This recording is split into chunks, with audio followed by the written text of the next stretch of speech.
exposing the truth in knuckle cracking.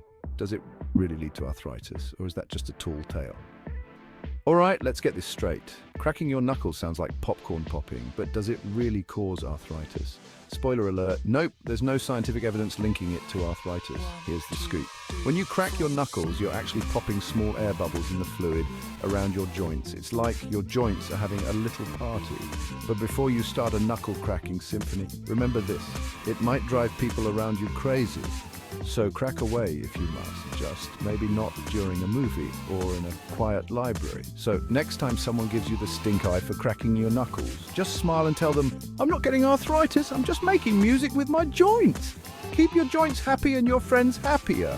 Don't worry, be crack happy.